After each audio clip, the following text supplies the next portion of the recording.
Structure of skeletal muscle कि एक muscle क्या होता है, उसका स्ट्रक्चर कैसे होता है, वो सारी चीज़ें हम डिटेल में अभी देखने वाले हैं।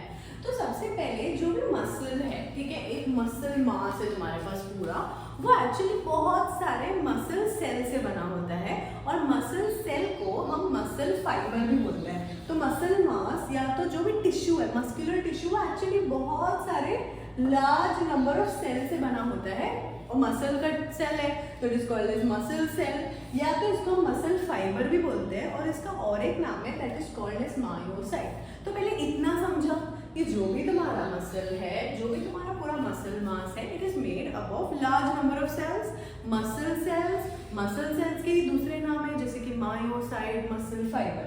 अब फाइबर क्यों बोलते हैं, याद करो, फाइबर मतलब कैसी चीज, कोई भी थिन थ्रेड लाइक लॉन्ग चीज, तो इसको फाइबर हम इसीलिए बोलते हैं बिकॉज मसल सेल कैसा होता है, मसल सेल भी ऐसे स्लेंडर होता है, ठीक है, ऐसे स्लेंडर होता है, लॉन्ग एंड स्लेंडर, जैसे कि स्केलेटल मसल तो सिलेंड्रिकल होता है तो ऐसे दिखने वाला है, तो जो मसल सेल होता है वो लॉन्ग होता है, स्लेंडर होता है, इसलिए इसको मसल फाइबर बोला।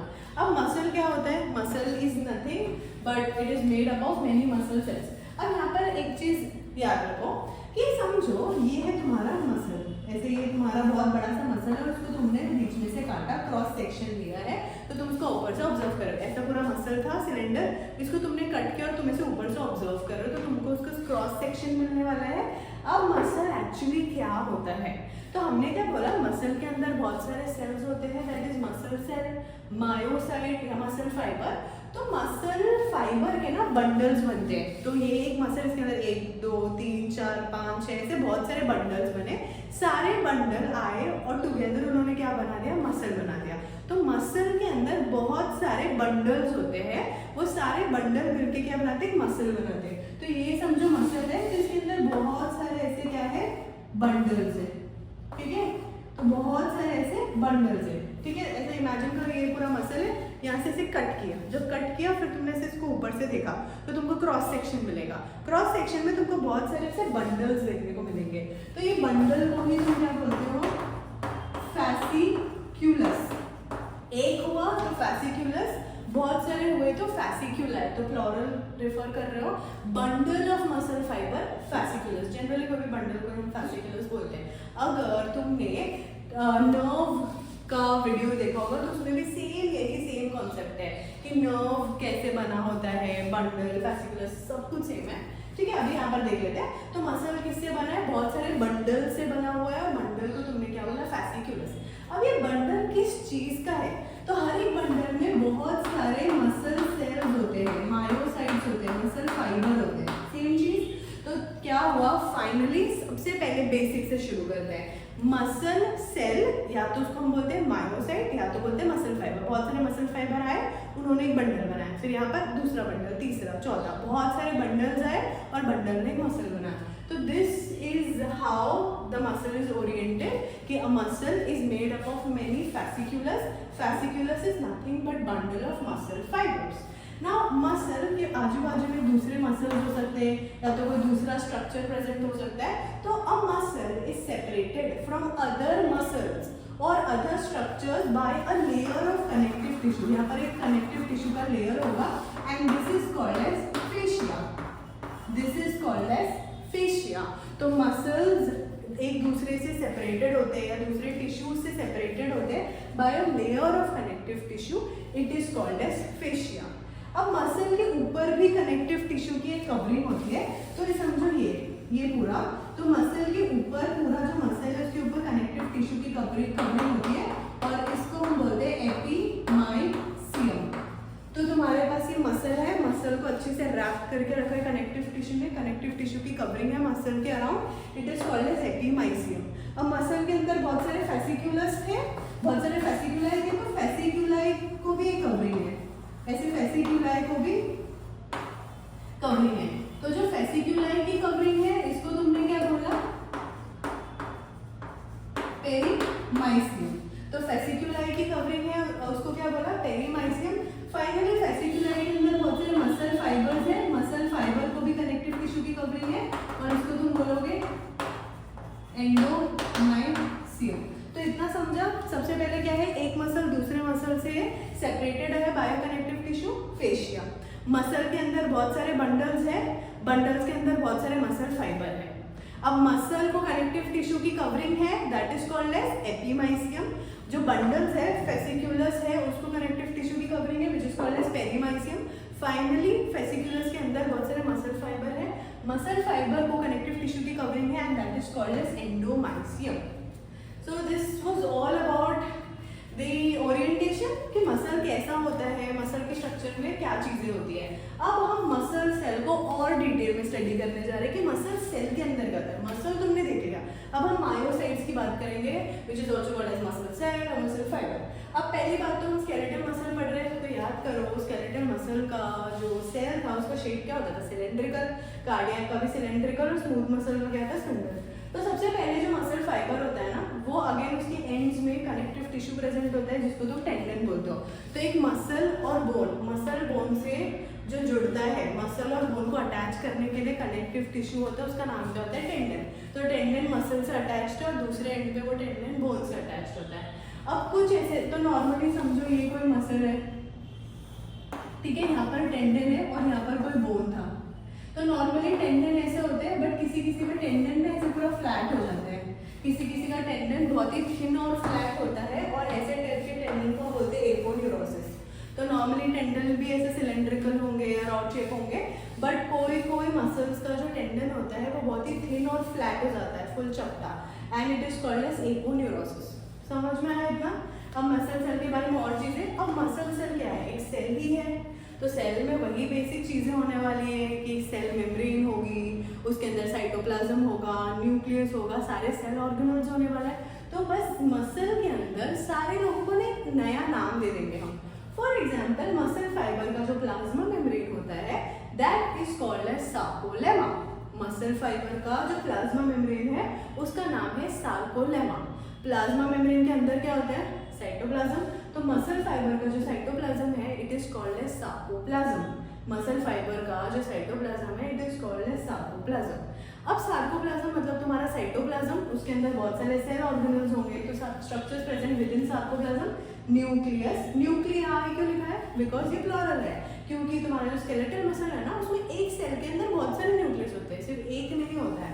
तो न्यूक्लियस प्रेजेंट है। एक स्पेशल सेल ऑर्गेनल है मायोफाइब्रिल, जो भी हम देखने वाले हैं। Myofibril, Golgi apparatus, mitochondria, ribosome, glycogen droplet, some lipid drops. यहाँ पर एक चीज आती है सार्कोप्लाज्मिक रेटिकुलम। तो एक्चुअली ये जो एंडोप्लाज्मिक रेटिकुलम याद है उनको, नॉर्मल सेल ऑर्गेनल था एंडोप्लाज्मिक रेटिकुलम, तो वो एंडोप्लाज्मिक रेटिकुलम को यहाँ पर स्पेशल नेम मिलता है, which is called as sarcoplasmic reticulum.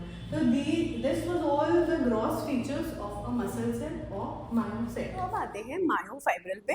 ये वाला जो टॉपिक है ये बहुत इंपॉर्टेंट है, क्योंकि आगे जाके हमको पढ़ना है एक्साइटेशन, कॉन्ट्रैक्शन, कपलिंग। तो मसल कॉन्ट्रैक्शन कैसा होता है ये पता करने के लिए बहुत इंपॉर्टेंट है, ये बहुत बेसिक है उसके लिए। तो मायोफाइब्रिल क्या होता है, हमने देखा कि जो मसल फाइबर है उसका जो साइटोप्लाज्म था, that was called as sarcoplasm. तो सार्कोप्लाज्म के अंदर बहुत सारे सेल ऑर्गेनल थे। तो एक स्पेशल सेल ऑर्गेनल जो सिर्फ मसल फाइबर के अंदर देखने को मिलता है, that is called as myofibrils. तो ये जो मायोफाइब्रिल्स होते हैं, जैसे फॉर एग्जांपल ये तुम्हारा एक मसल सेल है, ठीक है, इसके अंदर ऐसे बहुत सारे पैरेलली अरेंज्ड फाइन फिलामेंट्स होते हैं। इसके अंदर बहुत सारे पैरेलली अरेंज्ड फाइन फिलामेंट्स होते हैं, which is called as myofibril, which is called as myofibril, ठीक है। तो it is present through the entire length of the muscle fiber. Now in some muscle fiber at some places ये जो myofibrils है ना, ये ग्रुप में नजर आते हैं। तो कुछ मसल्स में कुछ ऐसा पर्टिकुलर एरिया होता है where the muscle fibrils are arranged in groups and that is called as Cohen's area, Cohen's area। तो ये बेसिक समझा मायोफाइब्रिल के बारे में। मायोफाइब्रिल क्या होता है, प्रोटीन का बना हुआ फिलामेंट होता है जो सारे पैरेलली अरेंज्ड है, मसल फाइबर के एंटायर लेंथ में प्रेजेंट होता है। कुछ मसल्स ऐसे होते हैं जिसमें ये जो फाइब्रिल होता है वो ग्रुप में अरेंज्ड होते हैं, और उसको हम बोलते हैं कॉनहेम्स एरिया, ठीक है, उसको हम बोलते हैं कॉनहेम्स एरिया। अब इस मायोफाइब्रिल को तुमने एक माइक्रोस्कोप के अंदर देखा तो तुमको क्या दिखने वाला है, वेरी इंपॉर्टेंट। तो तुमको कुछ ऐसा स्ट्रक्चर देखने को मिलेगा। देखो इसको 2 सेकंड के लिए, क्या दिख रहा है इसमें, कुछ ऐसे एरिया है जो बहुत डार्क है, फिर कुछ है जो लाइट है, डार्क, लाइट। ओके, तो जो मायोफाइब्रिल होता है, जब तुम माइक्रोस्कोप के अंदर उसको देखते हो तो उसके अंदर तुमको दो बैंड्स देखने को मिलेगा। एक एरिया जो बहुत ही डार्क है और एक एरिया जो बहुत ही लाइट है। डार्क लाइट, डार्क लाइट, तो इसी को तुम बैंड्स बोलते हो। तो एक होता है डार्क बैंड और एक होता है लाइट बैंड। ठीक है, तो ऑल्टरनेटली तुमको क्या देखने को मिलता है, डार्क एंड लाइट बैंड्स देखने को मिलता है एक मायोफाइब्रिल के अंदर।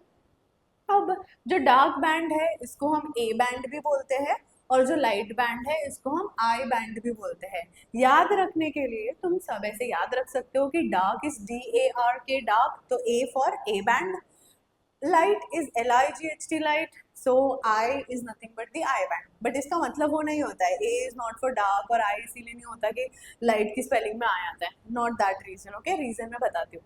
तो ये basic पहले इतना समझा कि एक मायोफाइब्रिल कैसे दिखने वाला है। एक थिन फाइबर है, माइक्रोस्कोप के अंदर देखो तो ऐसे डार्क रीजन दिखेगा, light region, dark region, light region, ऐसे दिखने वाला है। अब जो डार्क बैंड होता है ए बैंड, इसके सेंटर में तुमको एक लाइन देखने को मिलेगी जिसको बोलोगे एम लाइन, एम लाइन। और जो लाइट बैंड है इसके सेंटर में तुमको एक बैंड देखने को मिलेगा, नॉट बैंड सॉरी, लाइन देखने को मिलेगा which is called as Z line. तो मायोफाइब्रिल है, मायोफाइब्रिल में alternate dark and light band है। अब dark band is also called as A band, उसके सेंटर में क्या है, उसके सेंटर में एम लाइन है। Light band is also called as I band और उसके सेंटर में क्या है, उसके सेंटर में है Z line. Okay, going further, अब इसको ए और इसको आई क्यों बोलते हैं? A comes from the word anisotropic, I comes from the word isotropic. तो जो ए बैंड है उसको ए बैंड इसीलिए बोलते हैं बिकॉज ये वाला जो रीजन होता है ना, it is anisotropic. Anisotropic का मतलब क्या होता है? It is anisotropic to polarise light. तो जब तुम लाइट को पास करते हो इस रीजन से, पोलराइज्ड लाइट को पास करते हो इस रीजन से, तो जो भी लाइट रेज है वो सारे के सारे अलग अलग एंगल पे रिफ्रैक्ट करेंगी। इतना फिजिक्स पता करना कोई जरूरी नहीं है, मैं तुमको सिर्फ कॉन्सेप्ट के लिए बता रही हूँ कि इसको एनाइसोट्रोपिक क्यों बोलते हैं। एनाइसोट्रोपिक का मतलब क्या होता है? तो एनाइसोट्रोपिक का मतलब होता है when polarised light is pass through this region, all of the light rays will get refracted at different angles. अब आई बैंड को isotropic, I stands for isotropy, तो आइसोट्रोपिक का उल्टा हो जाएगा कि all of the light rays will get refracted at the same angle. इतना समझो? इतना क्लियर है? अगर क्लियर है तो आगे जाते हैं, वापस से बनाते हैं। हम वापस से बना रहे हैं मायोफाइब्रिल का स्ट्रक्चर। तो ये मायोफाइब्रिल है, अगेन सेम चीज, dark band, light band, dark band, light band. Okay, consider ये है तुम्हारा डार्क बैंड एंड ये है तुम्हारा लाइट बैंड। अब ध्यान से सुनो जो भी मैं बोलने वाली हूँ। तो डार्क बैंड के सेंटर में मैंने बोला था एक लाइन थी जिसको तुम बोलते हो एम लाइन। लाइट बैंड के सेंटर में एक लाइन थी जिसको तुम बोलते हो जेड लाइन। ठीक है, तो ये जो एम लाइन होता है, तो ये डार्क बैंड में होता क्या है? तो डार्क बैंड में एक प्रोटीन प्रेजेंट होता है जिसको तुम बोलते हो मायोसिन। तो डार्क बैंड के अंदर एक प्रोटीन प्रेजेंट होता है जिसको तुम बोलते हो मायोसिन। ठीक है, लाइट बैंड के अंदर जेड लाइन के दोनों तरफ एक प्रोटीन निकलता हुआ आता है जिसको तुम बोलते हो एक्टिन। लाइट बैंड में जो जेड लाइन है उससे दोनों साइड पे एक प्रोटीन निकलेगा which is called as actin. Myosin को अगर तुम देखो तो myosin is only limited to the dark band, band को छोड़ के वो बाहर नहीं जा रहा है। ऑन द अदर हैंड ये जो एक्टिन है ये बैंड को छोड़ के दूसरे बैंड में एंटर कर रहा है, वो लाइट बैंड का पार्ट था, लाइट बैंड को छोड़ के वो डार्क बैंड के भी अंदर आ रहा है। तो यहाँ पर भी कुछ ऐसा जेड लाइन होने वाला है और ये एक्टिन यहाँ से भी क्या आने वाला है, ऐसे अंदर आने वाला है। ठीक है, कैसा आने वाला है? अंदर आने वाला है। तो ये समझ में आ गया, डार्क बैंड में सेंटर में प्रेजेंट है एम लाइन, एम लाइन है और ये सारा प्रोटीन है which is called as myosin. अब ये M line is nothing but made up of myosin binding protein and it makes sense. यहाँ पर मायोसिन प्रेजेंट है तो बीच में प्रोटीन चाहिए ना जो मायोसिन को पकड़ के रखे, बाइंड करके रखे। ठीक है, अब तुम डार्क बैंड में अगर देखोगे तो डार्क बैंड में क्या प्रेजेंट है? एक्टिन मायोसिन दोनों है।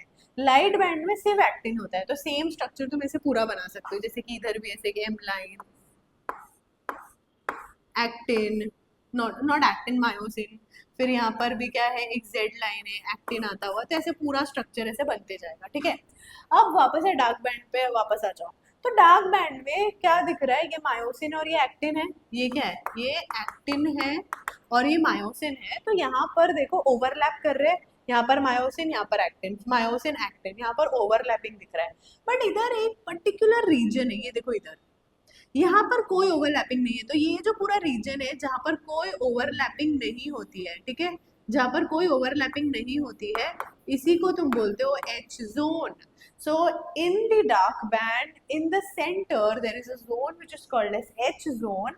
Here there is no overlapping of actin and myosin. ठीक है, इतना समझा। Dark band, A band, anisotropic. Light band, I band, isotropic. Dark band के सेंटर में एम लाइन, एम लाइन मतलब मायोसिन बाइंडिंग प्रोटीन, मतलब सारे मायोसिन है पैरेलली अरेंज्ड। लाइट बैंड में जेड लाइन, दोनों तरफ से निकलता हुआ एक्टिन, और वो चला जाएगा डार्क बैंड के अंदर। यहाँ पर ओवरलैपिंग हो रहा है, एक ऐसा रीजन है जहाँ पर ओवरलैपिंग नहीं होगा, that is called S H zone. Next word very important, ठीक है, ये दिख रहा है जिगजैग लाइन जो है हमारा जेड लाइन। तो एक जेड लाइन से दूसरे जेड लाइन तक, एक जेड लाइन से दूसरे जेड लाइन तक जो पूरा पार्ट एक्सटेंड कर रहा है, इसको तुम बोलते हो सार्कोमियर। इसको तुम बोलते हो सार्कोमियर, वेरी इंपॉर्टेंट। तो sarcomere is defined as the part of the myofibril which extends between two Z line, this is called as sarcomere. And sarcomere बहुत इंपॉर्टेंट क्यों है, क्योंकि sarcomere, because sarcomere is the structural and functional unit of muscle.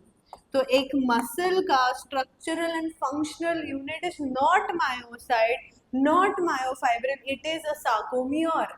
तो जो muscle होता है उसका जो स्ट्रक्चरल एंड फंक्शनल यूनिट होता है that is called as sarcomere. अब तुम्हें पता है मसल कॉन्ट्रैक्ट करता है, कॉन्ट्रैक्ट मतलब अगर लेंथ इतना है तो वो छोटा हो जाए।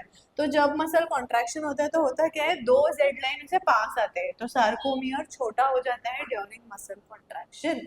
This was very important. जो भी तुमने यहाँ पर सीखा मायोफाइब्रिल का स्ट्रक्चर बहुत इंपॉर्टेंट है, क्योंकि मसल कॉन्ट्रैक्शन पढ़ने के लिए ये आना ही चाहिए। तो इसको बहुत अच्छे से याद करो, डायग्राम बना के प्रैक्टिस करो और ये बहुत अच्छे से मेमोराइज करो।